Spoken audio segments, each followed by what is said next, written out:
Ikonini.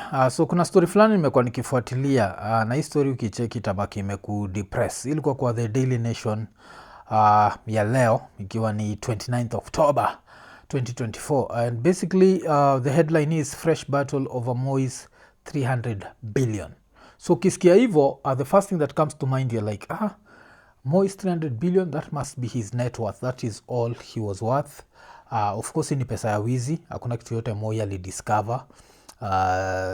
Hakudiscover the cure for cancer, the only thing alidiscover ni treasury ya Kenya na akabaki ameinajisi vile vilivyo. So hiyo article inaendelea alafu imeandikwa the estate of Jonathan Moi identified 19 beneficiaries of his estate but the children have trained their eyes on the bigger Moi estate. So basically say Moi aliachiaga watoi wake do. So I don't know how many billions he split kwa watoi wake, but his daughters are the ones who like he gave the list and every daughter got 100 million shillings. Najua. So he had 3 daughters, kulikuwa na Jennifer Chebutai, Doris Chepkorir and the late June Chebet. Out walipataga 100 million. But the sons walipatiwa 20% of whatever was left and of course the sons tuko na Gideon tunamjua and another son ule tunajuaga ni msee anaitwa Jonathan Moi.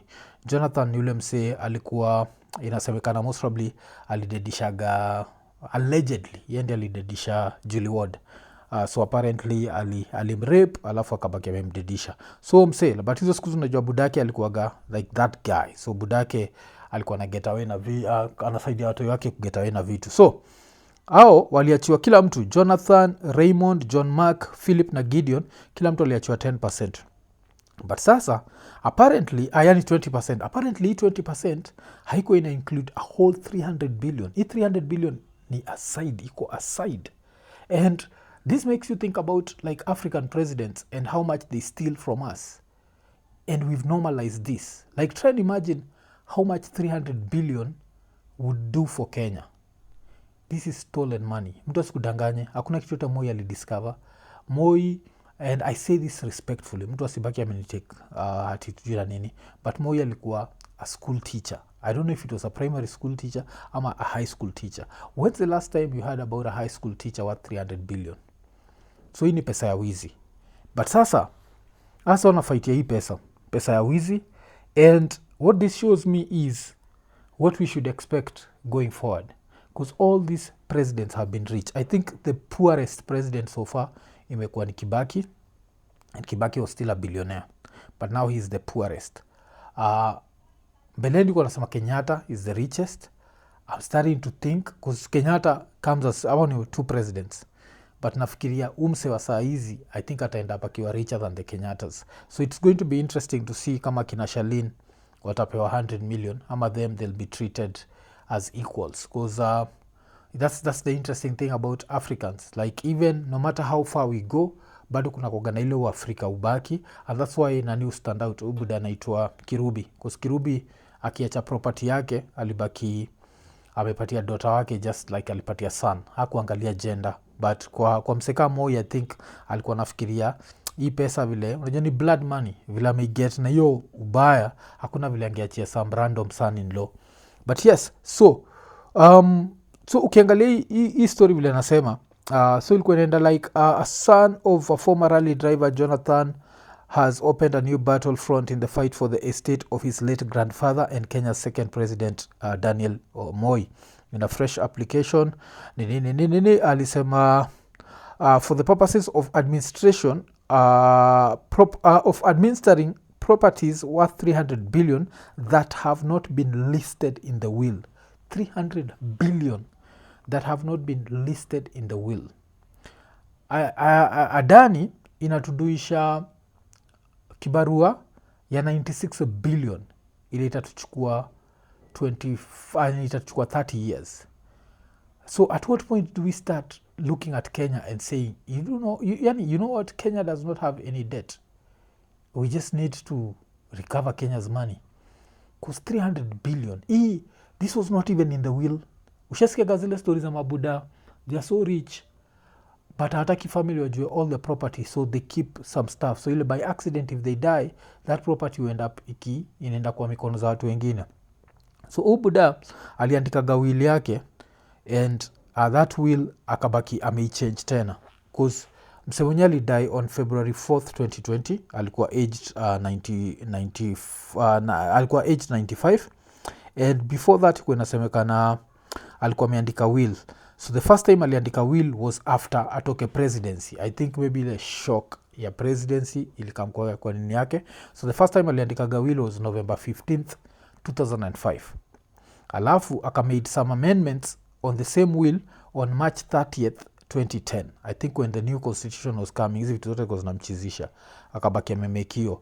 Alafu in the will Moi left behind 931 acres. That's 2,300 acres of land and properties in Kabarak to be shared among the 5 sons. So the daughters were never... So that's in Kabarak alone, 2,300 acres. You can try to imagine the amount of property he had in Nairobi because nakumbuka tukiwa toi tukitoka Kibich, there used to be that place tuko tunapitia, alafu kulikuwa na place Moi alikuwa naishi na tuko tunaambiwa hata ukidhubutu kwenda huko hata even as a kid who's 8-9 years old you can be shot. So hatuko tunaangaliaga tu. So there was that property of his ama that home of his ile ilikuwa right next to Kibera. It just shows you how much this dude never gave a fuck because living next to a slum, considering you're the cause of that slum, and yeah, so this is a story I found it to be interesting, man. Like how so Jonathan alidedigi before budake vile nimekwambia budake alimsaidia kuget away na rape and murder, and Jonathan inasemekana first wife wake alikuwa anaitwa Sylvia, na Sylvia alikuwa anasema ati Jonathan alidedi akiwa worth 30 million shillings only. Sikia hii madharau jo, vile watu wanatukosea heshima. So I'd want to know, after Jonathan died, considering that Moi did not love his daughters enough to give them more than 100 million, after Jonathan died, did he want to wengine kupata property, and what did he want with that? But all that aside, try to imagine how much Kenya can do with 300 billion. Yes, that can save us from Adani.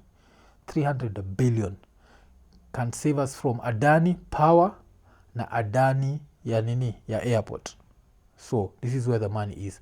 But it shows you, apparently the guy in power right now wants to be richer than Moi and Kenyatta by the time he leaves. So that try to imagine vile anaenda kutunyorosha.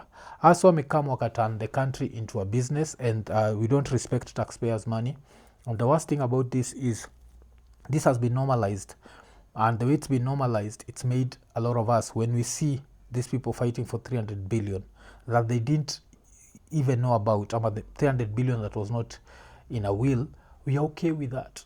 Najua tuko okay. Like, which business did Moi have? Moi was a full-time politician.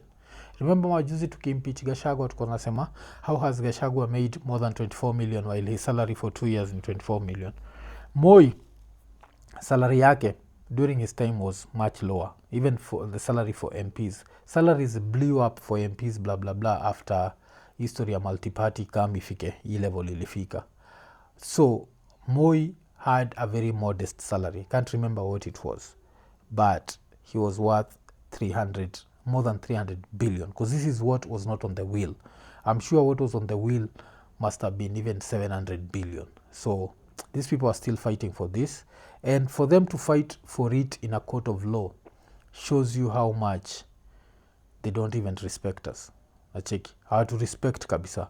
So so wacha ni cheki what else had been said hapa. So they're fighting for this. Kuna msana itwa Kibichi, I think yo Kibichi ndio like a son wa nani wa Jonathan. Jonathan vile nakwambia kulikuwa na allegations of rape. Ubuda anaitwa Buda Julie Ward alidedi akijua omse alidedishaga mtoi wake. So allegedly what happened was Julie Ward alikuwa ameishia of course kwa one of those ranches, alafu akapatana na Jonathan, alafu Jonathan wanted her, but her she didn't care that they're the son of a president, because the sons of presidents, African presidents, are not respected outside Africa. They're only respected in Africa because we have zero integrity, zero blah blah blah. So wakiwa huko nje, so vile alitry kukatia udem akasema apparently ufala akajiforce on udem, alafu after kujiforce on huyo dem akabaki amemdedisha.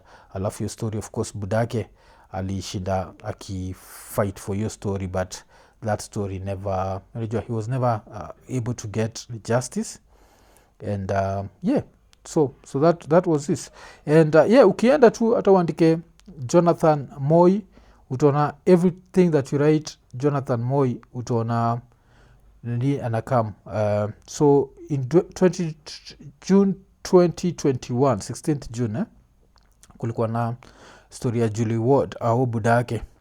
Alafu alikuwa anasema some 33 years after British tourist Julie Ward was killed in a Maasai game reserve, her father John Ward is on the last stretch of hope, still hunting for evasive justice. So Buddha end up, I think alipass, and he was never able to get justice. Ukiangalia kitu kama script.com ilikuwa na Julie Ward murdered, yani Jonathan Moi murdered Julie Ward. Hiyo ilikuwa John Ward alisemaga hivyo. And yeah, so these are the people we are dealing with now. They're there. Of course, Jonathan Moi is somewhere rotting in hell, if you believe in such stuff. And of course, he's there right next to his father, because his father was a piece of shit. And is one of the reasons why this country is very poor. And this is something we need to stop doing. This thing of worshipping these politicians who have literally turn this country into what it is. 300 billion is enough to get rid of Kibera. Unajua, turn Kibera into unajua, a heaven. That's how much that man is worth. And you can try and imagine if that's what they're fighting for, that they never knew about, how much are they worth? Yes? But yeah, it is what it is. Let this other guy also get as rich as he's going to get. But usijali, as long as maybe part of your tribe iko kwa gava, usijali hata kama unalala njaa, at least msee wenyu iko kwa gava, si ndio? Iko nene.